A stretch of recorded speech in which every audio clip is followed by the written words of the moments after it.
తెలియదు, కుటుంబ సభ్యుల పరిస్థితి ఏ విధంగా ఉందో మనకు తెలియదు. కాబట్టి వాళ్ళకు ఖచ్చితంగా ఇందిరమ్మ ఇళ్లలో మొదటి ప్రాధాన్యత కింద మనం వాళ్ళను ఆ కుటుంబాలను ఆదుకోవడానికి ఇల్లు ఇవ్వాలి అధ్యక్ష. అదేవిధంగా రాజీవ్ యువ వికాసం కింద నిన్ననే మనం కొన్ని పథకాలు ఇచ్చుకున్నాం. ఆ కుటుంబంలో చదువుకున్న యువకులు కానీ యువతులు కానీ ఆ కుటుంబం అంటే వాళ్ళ సోదరులు సోదరిమణులు ఎవరైనా ఉంటే వాళ్ళకి ఈ అప్ టు 4 lakhs ఏదైతే ఫైనాన్షియల్ అసిస్టెన్స్ మనం ఇస్తున్నామో వాళ్ళ ప్రాధాన్యత కింద ఆ కుటుంబాలకు, ఆ చనిపోయిన కుటుంబాలకు ఈ రాజీవ్ యువ వికాసం స్కీమ్లో కూడా వాళ్లకు అవకాశాలు కల్పించాలని చెప్పి తమరి ద్వారా వారికి మాట ఇస్తున్న అధ్యక్ష. ఇది ప్రభుత్వం యొక్క బాధ్యత. ఎందుకంటే ఒక ఉద్యమం జరిగినప్పుడు, ఒక పోరాటం జరిగినప్పుడు ఎవరైతే ప్రాణాలు కోల్పోయినరో ఆ కుటుంబాలను ఆదుకోవాల్సిన బాధ్యత మన అందరి మీద ఉన్నది అధ్యక్ష.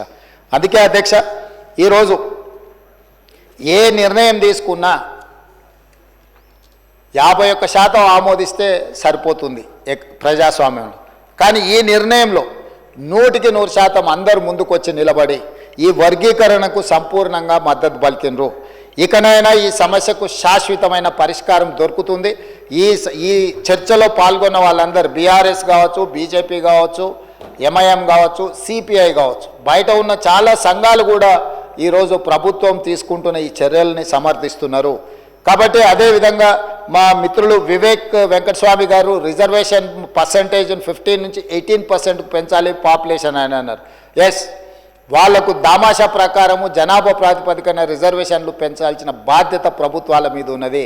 2026 జనాభా లెక్కలు పూర్తి కాగానే ఆ పర్సంటేజ్ ప్రకారం రిజర్వేషన్లు పెంచడమే కాకుండా దామాషా ప్రకారం ఆ రిజర్వేషన్లని ఈ గ్రూప్ 1, గ్రూప్ 2, గ్రూప్ 3కి పంచే బాధ్యతను మన ప్రభుత్వం తీసుకుంటుందని చెప్పి సభ ద్వారా వారికి స్పష్టంగా నేను చెప్పదలుచుకున్నాను అధ్యక్ష. ఎందుకంటే ఒక రిజర్వేషన్ పెంచాలంటే ఇప్పుడు మన దగ్గర ఉన్న డేటా, మన దగ్గర ఉన్న సమాచారం 2011 యొక్క జనాభా లెక్కలు మాత్రమే మన దగ్గర ఉన్నాయి అధికారికంగా.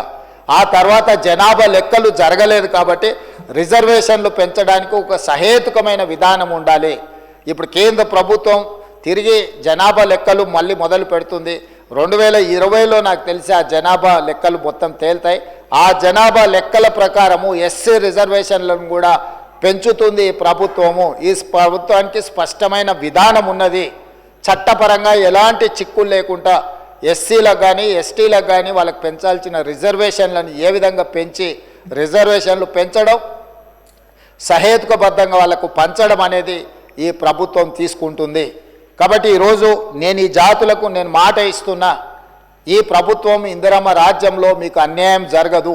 గతంలో ఏదైనా అన్యాయం జరిగినా కూడా దాన్ని సరిదిద్ది భవిష్యత్తులో మీకు మేలు జరిగే విధంగా ఈ ప్రభుత్వం కార్యాచరణను తీసుకుంటుంది. అమలు చేసే విధానంలో కూడా పారదర్శకత పాటిస్తాము. ప్రతిపక్షాలను అన్నిటిని కూడా కలుపుకొని ఇట్లాంటి విషయాలలో భేషజాలకు పోకుండా అందరినీ సంప్రదించి అందరి అభిప్రాయం తీసుకొని ముందుకెళ్లే విధానాన్ని మా ప్రభుత్వము అవలంబిస్తుంది.